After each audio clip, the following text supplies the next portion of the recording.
याद है, मेरी माँ ने एक बार मुझसे कहा कि मेरे मामा बहुत गौरवशाली हैं कि उनकी बिटिया ने उनको प्लेन का सफर करा दिया। क्या फायदा रिजर्वेशन का जब एससी एसटी ओबीसी के बच्चों को क्या रिजर्वेशन का फायदा? गाली तो खाते हैं इस नाम पे, लेकिन रिजर्वेशन ही कहां मिलेगा जब सब प्राइवेट हो जाए? प्राइवेट वाले कहां दे रहे हैं? तो उनको कहिए कि प्राइवेट सेक्टर में मैं विधेयक लेके आया, निजी विधेयक, कि प्राइवेट सेक्टर में एससी एसटी ओबीसी के बच्चों को मौका मिलना चाहिए। सुप्रीम कोर्ट का एक ऑर्डर चर्चा हुई इसमें कि भाई क्रिमिनल होगी। कितने अरबपति बने आप लोग? कितने लोगों पे हवाई जहाज बताइए? एससी एसटी के लोगों पे कितने लोगों पे हेलीकॉप्टर बताइए? आप कुछ नहीं, आपके पास आंकड़े। सब लोग मिलकर गरीबों को चलना चाहते हैं, गलत है। धन्यवाद सभापति महोदय, आपने मुझे मौका दिया इसके लिए धन्यवाद। मैं अपने व्यक्तिगत जीवन में, मेरे आज भी याद है, मेरी माँ ने एक बार मुझसे कहा कि मेरे मामा बहुत गौरवशाली हैं कि उनकी बिटिया ने उनको प्लेन का सफर करा दिया। क्योंकि हम गांव से आते हैं, किसान परिवार से हैं, तो हर चीज की हमारे लिए अहमियत है।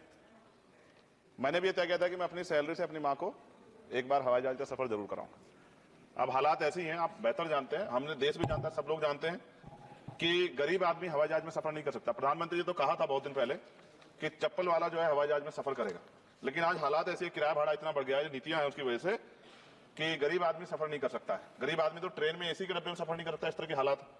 तो मेरी मंत्री जी से मांग है कि कोई व्यवस्था ऐसी की जाए कि जो करोड़ों महिलाएं देश की हैं, करोड़ों परिवार ऐसे जिन्होंने सपना ही देखा हवाई जहाज को जाते, उनको भी एक बार मौका मिलेगा हवाई जहाज का सफर करने। तो अगर किराया सस्ता होगा तो शायद वो प्रयास कर सकते हैं, उनके बच्चे प्रयास कर सकते हैं।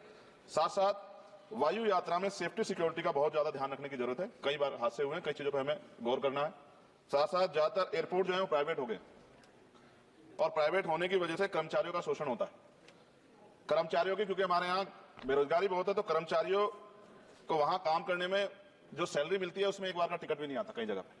तो मेरी आपसे ये आग्रह है कि जिन लोगों जो प्राइवेट हो गए वहां भी सैलरी कम से कम न्यूनतम वेतन इतना होना चाहिए 20,000 रुपए, कि वो अपने परिवार का भी और सफर भी वो कभी कर ले, ऐसा मौका भी उन्हें मिलना चाहिए। साथ साथ प्राइवेट होने की वजह से एससी एसटी ओबीसी के बच्चों को जो नौकरी मिल जाती थी वो भी जीरो होगी। तो मेरी आपसे आग्रह है कि अगर प्राइवेट भी हो गया तो उनसे भी कहा जाए कि कमजोर वर्गों के लोग बच्चों को मौका दिया जाए। साथ साथ नगीना में जहां जिन्होंने मुझे चुनकर भेजा, मैं उनका धन्यवाद करता हूं क्षेत्र का, वहां एयरपोर्ट नहीं, और लंबे समय से उनकी मांग, वहां पायलट ट्रेनिंग स्कूल भी नहीं है, एरोस्टेस ट्रेनिंग स्कूल भी वहां खोलना चाहिए, क्योंकि ग्रामीण क्षेत्रों की प्रतिभाओं को नकारना नहीं चाहिए। साथ साथ मेरा जिला जो है सहारनपुर, वहां एयरपोर्ट पुराना है, वो डिफेंस का है सरसावा में, लेकिन वहां से पैसेंजर जो है यात्रा के लिए कोई सुविधा नहीं। और साथ साथ एक जगह है छुटमलपुर, क्रांतिकारी जगह है, जहां हम पैदा हुए, क्रांतिकारी जगह है ही वो सर। तो वहां पे भी हवाई पट्टी की जो है स्थापना जो है सरकार को करानी चाहिए। हमारे लोगों को, छुटमलपुर के लोगों को बहुत अच्छा लगेगा और फायदा भी होगा, बहुत सारा जो आसान हो जाएगा जनता के लिए। और सुबह से हम प्रयास कर रहे हैं सर कि हमें बोलने का मौका दिया। यहाँ छोटी पार्टियों के लिए थोड़ी समस्या है और 2.5 घंटे इंतजार का मौका मिल रहा है। मैं भाजपा के साथियों को याद दिलाना चाहता हूँ, एक समय था कि आप पे भी 2 मेंबर ऑफ पार्लियामेंट थे। आज आपकी सरकार है, आपको तीसरी चौथी बार मौका मिला है। अगर हम लोग भी ज्ञान की कमी थोड़ी है किसी में, ऐसा तो रानी के पेट से राजा पैदा होता है या कोई माँ के पेट सीख के आता है। हम तो संघर्ष करके आए 15-15 साल। तो जब हमें मौका नहीं मिलेगा, अपनी बातें रख पाएंगे, तो हमारी बात कैसे पहुंचेगी? साथ साथ मेरा आपसे आग्रह है, ये मेरी मांग नहीं है, ये पंजाब के लोगों की मांग है। देश के प्रधानमंत्री जब कह के आए थे पंजाब में, कह के आए थे पंजाब में कि जब आदमपुर एयरपोर्ट का नाम जो है सतगुरु रविदास जी महाराज के नाम पर करने के लिए कह गए थे प्राइम मिनिस्टर। आप पता करा लो, ऑन रिकॉर्ड है। प्राइम मिनिस्टर ने अपनी स्पीच में कहा जब पंजाब गए कि हम इस जालंधर में जो एयरपोर्ट है आदमपुर में, कि हम उसका नाम सतगुरु रविदास जी महाराज के नाम पे करेंगे। लेकिन सर दावे और वादे हैं, कब तक ये खोखले वादे होते रहेंगे? देश के प्रधानमंत्री की बात का कोई सम्मान होना चाहिए। क्या सरकार, ये मंत्री जी नहीं सुनना चाहते, या फिर उन्होंने झूठा वादा कर लिया? इन पे भी ध्यान देना चाहिए। लेकिन साथ साथ मेरी मांग भी है, मैं पुनः इस बात को दोहराऊंगा सर, कि गरीब लोग, मैं गांव में जाता हूं, मीटिंगों में जाता हूं, पूछता हूं महिलाओं से कभी हवाई जहाज सफर किया? मैं लाखों लोगों से मिल चुका, आज तक गरीबों ने हाथ नहीं उठाया सर कि उन्होंने हवाई जहाज का सफर किया, हेलीकॉप्टर का भी नहीं किया है। क्योंकि सर इस देश में आर्थिक गैरबराबरी बहुत बड़े पैमाने पे है। गरीब पैदा होता है, मर जाता है, ना अच्छा इलाज मिलता है, ना सुविधा मिलती, बस उसका जीवन है कि वो पैदा हो गया, ऐसा लगता है मजबूरी में पैदा हो गया, उसको पैदा ही नहीं होना चाहिए था। इस देश में कमजोर वर्गों के लोगों का भी समान होना चाहिए, उनको अवसर मिलना चाहिए। सरकार की योजनाओं में गरीबों की हिस्सेदारी होनी चाहिए, इस बात का ध्यान जो है सरकार को रखना चाहिए। और अगर सरकार नहीं रखती है तो वो सरकार सर गरीबों की नहीं हो सकती है। नौजवान जो है मंत्री सरकार ने दिए हैं, और मुझे उम्मीद है कि एक नौजवान दूसरे नौजवान के दर्द को और गरीबों के दर्द को और ग्रामीण क्षेत्रों के दर्द को समझेगा। और मुझे भरोसा है आपके ऊपर, आपकी शैली के ऊपर, क्योंकि पिछली बार भी विषय उठा था। हम जाते हैं सब लोग कि आप इस बात को इस बार सफल करने में कामयाब हो जाएंगे। मेरी मंगल कामनाएं भी है कि कोई गरीब परिवार आपको प्रार्थना करे, दुआएं करे कि आपने उनको ये मौका दिया। वरना आदमी पैदा होता है भारत में और गरीबी में मर जा, हजारों साल चला।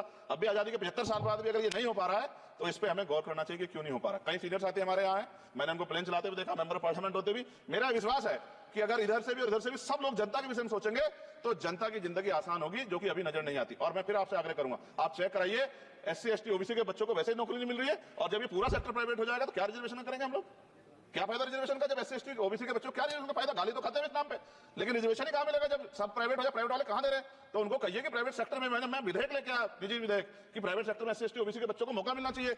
सुप्रीम कोर्ट का एक ऑर्डर चर्चा हुई इसमें कि भाई क्रिमिनल होगी। कितने अरबपति बने आप लोग? कितने लोगों पे हवाई जहाज बताइए? एससी एसटी के लोगों पे कितने लोगों पे हेलीकॉप्टर बताइए? आप कुछ नहीं, आपके पास आंकड़े। सब लोग मिलकर गरीबों को चलना चाहते हैं, ये गलत है सर। मैं आपका धन्यवाद करूंगा पुणे सर, और क्योंकि हम ही कॉरम पूरा करते हैं सर, देख लीजिए आप, हम ही बैठे कॉरम पूरा करते हैं। हमें विश्वास है अपने देश की पार्लियामेंट पे कि आज नहीं तो कल इस पार्लियामेंट से गरीबों के लिए कानून बनेंगे और गरीबों के लिए पॉलिसियां बनेंगी और गरीबों को भी सम्मान का जीवन मिलेगा, ऐसा हमें विश्वास है। मैं आपका धन्यवाद करता हूं और मुझे उम्मीद है नौजवान हमारे मंत्री से कि वो गरीबों की बात को सुनेंगे और हम लोगों की पीड़ा को समझेंगे और हमारे क्षेत्रों में काम कराने का। धन्यवाद। अगर आप इस वीडियो को YouTube पर देख रहे हैं तो चैनल को सब्सक्राइब करें और बेल आइकन दबाना ना भूलें। अगर Facebook पर देख रहे हैं तो चैनल को लाइक करें।